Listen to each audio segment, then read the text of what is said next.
Can you please introduce yourself? My name is Daniel Rivalti, and I'm a technical specialist at Finnegan. So great to have you on board, Daniel. So what Mhm. lab were you a part of when you were at McGill?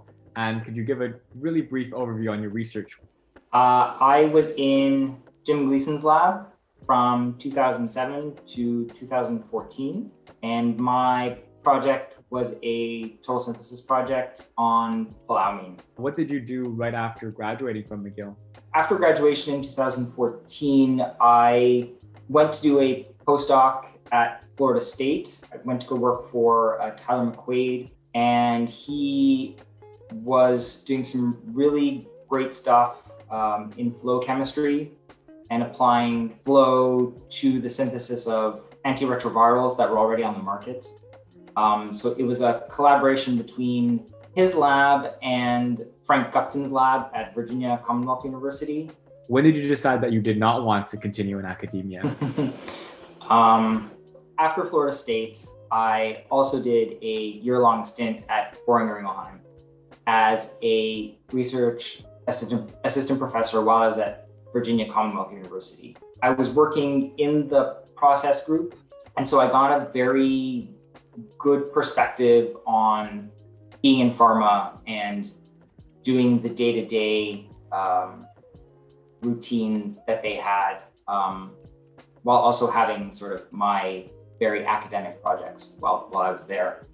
And I quickly understood that what had attracted me to grad school was not there in pharma anymore. There was a little bit of the magic or like the elegance or the creativity just wasn't there anymore. And it just seemed to me like it was very monotonous and they kept just doing the same reaction over and over, optimizing, and that just did not seem appealing to me as a career.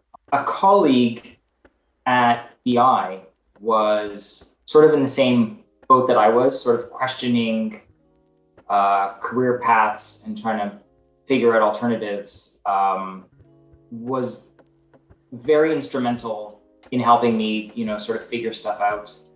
He was at BI for a year and quickly left and went to work for Finnegan as a technical specialist. And I called and asked him for help and really figured out what he was doing there. And it seemed really very interesting. And the more I researched about it, the more I thought it could be a great, viable path, and interviewed, and it's been great ever since.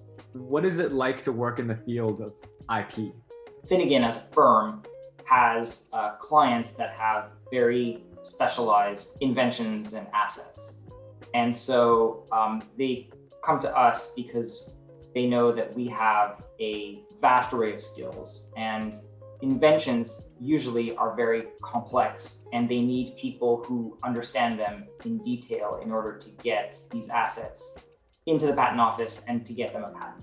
Firms like Finnegan like to employ scientists and PhDs who have a deep understanding of what the science, the chemistry, the medical device is, so that they can deal with the patent office, prosecute these applications to get clients their patents. The motto is that you can train a scientist to be a lawyer, but you can't train a lawyer to be a scientist. Do you think there are a lot of transferable skills between graduate studies in chemistry and the work you're doing now?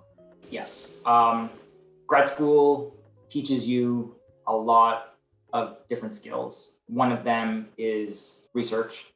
So having a general curiosity for things. It teaches you communication skills, dealing with people. It teaches you how to be a leader and how to talk to different people. So there are obvious skills of throwing things in a round bottom flask, watching it mix, making it, purifying it, not transferable. Soft skills, talking to your supervisor, talking to colleagues, having a broad understanding of chemistry. Those are the transferable skills that are really what firms are looking for when they hire PhDs. What was one of your favorite experiences in grad school? Favorite experiences is the camaraderie that I had with the people I work with. I had some of the best colleagues that I still am in contact with on a regular basis. And the just day-to-day interactions that we had, intellectual conversations, nonsensical conversations that we had, was just some of the best years of my life. I don't think I would trade grad school for anything. All right, that concludes our questions. Thank you very much, Daniel.